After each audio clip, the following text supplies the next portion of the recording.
Good afternoon and welcome back to Girded with Truth. This afternoon we'll be closing off talking about the gifts of the Spirit. So 1 Corinthians chapter 12 verse 10 speaks about the gift of the interpretation of tongues. This is the last gift that is mentioned when we talk about the gifts of the Spirit. And if you go to verse 11, it says, "But all these worketh that one and the self same Spirit, dividing to every man severally as he will. For as the body is one and hath many members, and all the members of that one body, being many, are one body, so also is Christ. For by one Spirit are we all baptized into one body, whether we be Jews or Gentiles, whether we be bond or free, and have been all made to drink into one Spirit. For the body is not one member, but many." So that is verse 11 to verse 14.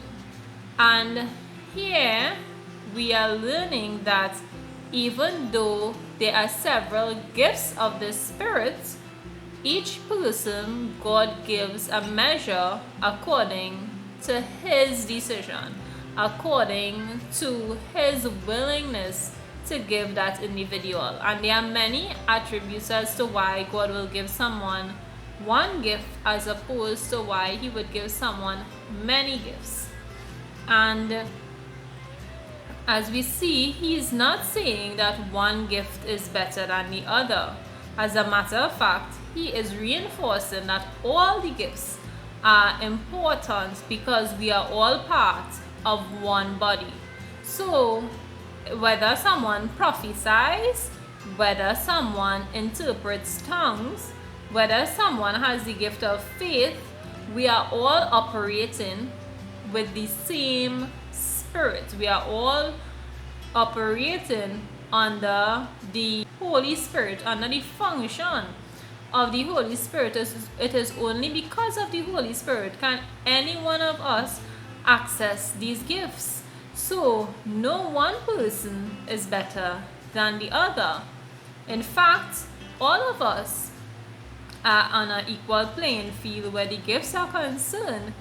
It is just how well we walk in the purpose that has been assigned to us. Because if we have been assigned a gift and we are not using it, then we are not doing the will of God. But if he has given unto us gifts and we are using it for his honor and for his glory, then we are functioning in the capacity wherewith he has called us, and therefore we are accomplishing our God-given purpose. So as we have received these gifts, let us operate in them, let us function in them, let us join with one another under the same Spirit, which is the Holy Spirit, the Spirit of truth, and let us accomplish our God-given purpose. So the gift of the interpretation of tongues is really you hearing someone speak in tongues and being able to interpret it in whatever language you are speaking. So for example, if someone is speaking in Spanish but you don't speak Spanish, you have the ability to interpret Spanish because God has given you that ability in that given moment. So it is not something that you can do based on your study because you have so eloquently done this.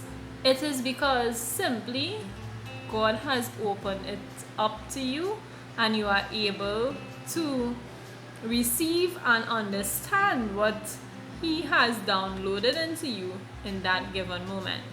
So we see Daniel operating in this gift of interpretation of tongues. Let us go to Daniel chapter 5 verses 24 to 30. Let's read that. "And then was the part of the hand sent from him, and this writing was written. And this is the writing that was written. Mene, mene, tekel, upharsin. This is the interpretation of the thing. Many, God hath numbered thy kingdom and finished it. Tekel, thou art weighed in the balances and art found wanting. Perez, thy kingdom is divided and given to the Medes and Persians. Excuse my interpretation if it's a bit off, because I do not know this language, so therefore I am not eloquent in it. Then commanded Belshazzar, and they clothed Daniel with scarlet, and put a chain of gold about his neck, and made a proclamation concerning him, that he should be the third ruler in the kingdom.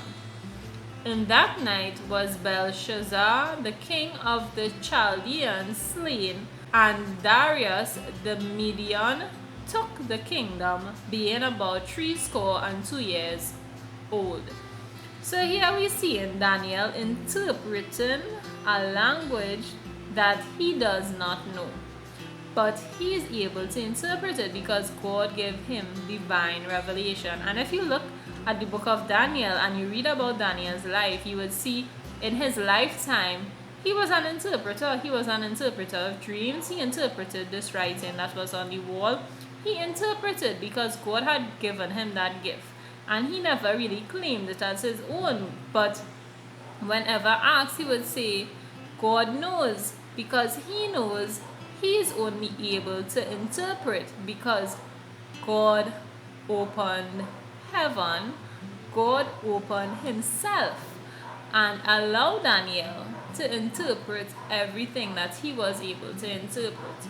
God revealed to Daniel everything that he needed to know in any given moment when he needed the revelation. So we see the gift of the interpretation of tongues operating in Daniel's life. So if you want to read more about this interpretation, not just of the tongues of the writing on the wall, but even the dreams Daniel would have interpreted, you could go to the book of Daniel and you would read more about that. But we see Daniel operating in the gift of the interpretation of tongues because we see he had been gifted from God with that revelation. So let us all use all these gifts we have spoken about. Let us use them for the honor and glory of God. Let us give praise to God for them, because it is not something we earned. It is not something we can do in our own right, but it is something that God bestowed upon us because he saw it fit, because he decided that we needed gifts to operate in the earth as his children. So even if you don't know your gift as yet, let us seek after it. Let us see what God has gifted all of us with, and let us operate in the calling we have been called to operate in, so that we can all accomplish our purpose and we can serve God with our whole heart. Thank you so much for listening. Have a wonderful night. Bye.